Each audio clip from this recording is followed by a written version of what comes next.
Hello, I'm Hannah, and this is Hannah's Books. A couple of days ago, I told you 2 lies and a truth. I'll link to that video below in case you haven't seen it yet. Today, I'll tell you the whole story. I used to hate Valentine's Day. Red roses gave me hives, and the artificial express your love only in these assigned commercial ways drove me nuts. The fact that I had never really been in love with someone on Valentine's Day before just intensified things. One year, a friend of mine had even planned an anti-Valentine's Day party where everyone would paint their fingernails black and play albums by The Cure or the Cocteau Twins. That same year was going to be different from me, though. David and I had only been officially dating for a few months, but most people assumed we'd been together forever. It often felt that way to us, too. We had met one another while we were both teaching at a summer camp several years ago, a program for heinously gifted kids, as a friend of ours quipped.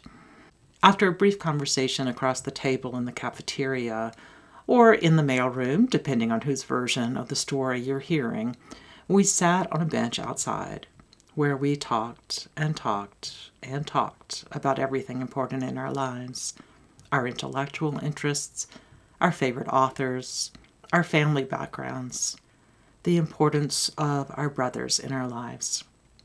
We talked about our dreams, our politics, justice, social activism, the importance of ritual in our lives, etc. The conversation went on until we began to see the sunrise. Although we had just met, I felt like I knew him deep down, and better than people I had known all my life. Although we were dating other people at the time and didn't think of our intense connection as romantic, we stayed in touch over the years. When we found ourselves in the same city, living around the corner from each other while I was in graduate school in history and David was starting medical school, we started spending every moment together, taking yoga classes, cooking, studying. After dinner, we hit the books and ate pomegranates, staining all the pages with the red juice. The whole time I was staring at him and realizing that his presence was both exciting and calming at the same time. David knew I was skittish about Valentine's Day. When his parents called and said they'd be in town that day and wanted to meet me, he laughed a bit as he watched my nervousness skyrocket. He always said I cooked up an ingenious plan to avoid it all. I'd come back from spending the winter holidays at home with what I thought was a sinus infection. When a course of antibiotics didn't cure it, I asked David to pore over his first-year medical student books for information about how a stubborn case like this might be treated. When he looked up my symptoms, he pointed out that facial numbness is not a traditional sign of sinus infection. Without any facial paralysis to go along with it, the only real diagnosis was a brain tumor. Chuckle. Ha! David must have so much left to learn in medical school. 27 years ago, on February the 12th, I headed to student health again, still assuming I really had a sinus infection and hoping for an antibiotics refill. Initially, the docs there had agreed with me that it was probably a sinus infection. But after I reported that the facial numbness around my left eye had begun to spread, student health referred me immediately to the neurologist, telling me to go straight across the street right away. The neurologist, Dr. Pleasure, a physician who also had a master's degree in history, sent me for an MRI immediately. When I emerged from the dressing room, the doctor sat in the waiting room, pizza in one hand and MRI in the other, and said, "Good news, you don't have multiple sclerosis. It's just a brain tumor."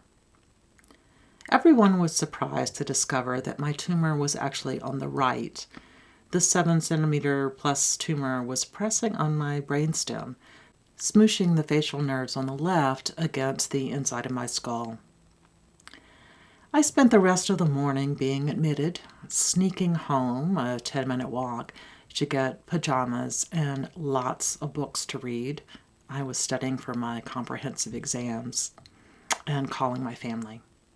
I met with lots of medical residents who asked me to remember lists: Spruce Street, baseball, Palladium, still remember them, and to touch my nose and their moving fingers. As soon as David walked home from med school classes that day, he received my message on his answering machine, pre-cell phone days, and turned right back to come see me at the hospital. He basically spent the next 2 months there, reassuring me, comforting me, entertaining me, and making me fall ever more deeply in love with him.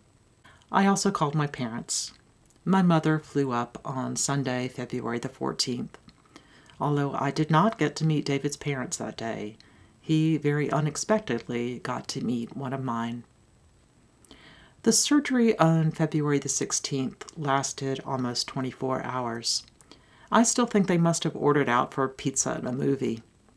One of my friends, a fourth-year medical student, caught some of the surgery on closed-circuit TV. Several of my friends from the history department joined David and my mother in the waiting room off and on during the day and early evening. They all entertained her with songs and silly jokes. In return, she taught them how to dance the shag, the official dance of her home state, South Carolina. David stayed with my mother all night in the hospital waiting room, waiting for me to emerge from the operating room. After a short stay in the ICU, I moved to the neuro floor and worked on recovery. I had the whole range of side effects. A severed 8th cranial nerve left me deaf in one ear, and with impaired balance. I also had paralysis on one side of my face, wide open dry eyes, serious nystagmus, difficulty with speech, difficulty thinking in words, difficulty reading, handwriting illegibility, difficulty walking, etc. Because of my balance adjustment, I sometimes felt like I was being dumped out of the bed and held onto the rails for dear life. Eventually, I went to occupational therapy and learned to draw lines between pictures and words. I went to physical therapy and practiced walking halls with patterned floors, and then later, up and down stairs. And the nutritionist kept sending up cases of Sustacal, the most foul drink in the universe, despite the fact that I was eating just fine. Eventually, I was given a pass to go out of the hospital. My family and friends helped me trot slowly through the snow with a cane to the garden show at the convention center next to the hospital. I still have the postcard I sent to my grandmother. Scribbles that don't even seem to be words, with a translation filled in by my mother. It sounds like a 3-year-old composed it. Soon I was signing discharge papers. As I bent over to try to sign my name, still pretty hard for me, a drop of spinal fluid dripped from my nose onto the paper. My neurosurgeon slid the paper away from me, mumbled something about culturing it, and told me to take off my shoes and lie right back down. I spent the next few weeks getting spinal taps, a long-term tap that stayed in my back, and IV vancomycin for meningitis. Meanwhile, my main neuro resident went bungee jumping in Australia. Eventually, I was released with a small CSF leak, spinal fluid leak, that refused to heal outside the hospital.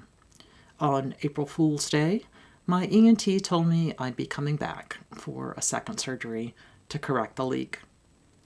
After the surgery, I had a more serious case of meningitis and more vancomycin.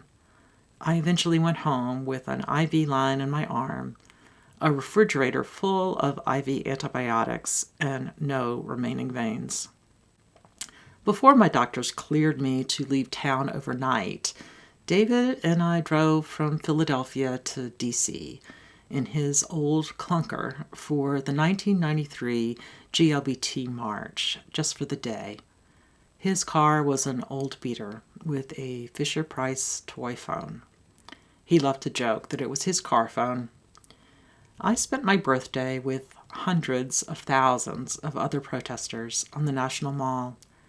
It felt like a day of new wholeness and strength for everyone there, but especially for me. I started learning American Sign Language soon after surgery, partly to help regain control of my right hand, and partly to help me deal with my now merely decorative right ear. David began to learn sign as well, taking classes at the Pennsylvania School for the Deaf. Our relationship continued to grow as the months of recovery passed. When David went home for Rosh Hashanah that fall, I decided to knit him a sweater. Immediately after I attended morning services on campus, I went to my local yarn store, a below street level establishment, and bought light Lopi yarn. Luckily, I did not buy straight needles, see story number 3, and was therefore able to complete the sweater in time to give it to him for Hanukkah. The boyfriend sweater curse seems to have passed us by. I eventually accepted a teaching job at Gallaudet University, a college for deaf students in Washington, D.C., where classes are all taught in sign. My first book grew out of my dissertation on deafness in the 19th century South. My second book, co-written with a friend, is the book I've mentioned fairly briefly twice on this channel, a biography of a deaf black man in early 20th century North Carolina, which relies partially on signed interviews. It could not have happened without the experiences I had due to the tumor. There are things that remind me of my surgery every day. The lack of a vestibular nerve still makes it hard to walk in the dark or on the snow and ice. I get frustrated in loud parties when I can't follow conversations. My handwriting is still only barely legible, and I'm totally amazed when two-eared people can tell from the sound where they dropped a penny. Best of all, I have a funky talent of closing one eye when I pucker my lips. Apparently my nerves regenerated in a less than typical way. I still drip spinal fluid from my nose upon exertion or in hot weather, and I keep a copy of an old Calvin and Hobbes cartoon strip that came out while I was in the hospital. Achoo! Uh-oh, I'm leaking brain lubricant.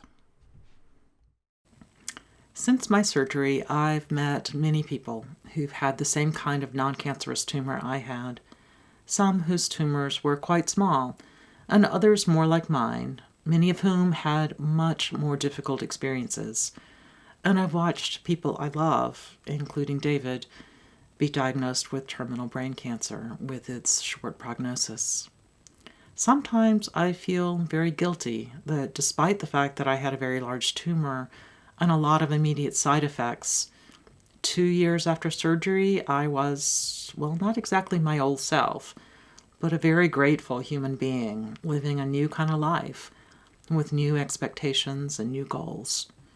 In addition to deepening relationships and changing my academic interests, my experiences allowed me to understand a bit more about the experiences of health and disability and illness, about strength and love, and about the need to engage with each other every moment we can, even though I still have to remind myself of that when I want to crawl in my hermit hole to protect myself. What I learned from my surgery is that even when things that scare us happen, we can go forward for as long as we have, with whatever limits we have, and with whatever openings we can find. Life is not the same after experiences like these, but even things that seem like tragedies take us to new and sometimes amazing places. Places where we try to make our time here on earth mean something, even if that time doesn't live up to our initial expectations or our hopes for what life would be, even when that time is much too short. And I've got the scar to prove it.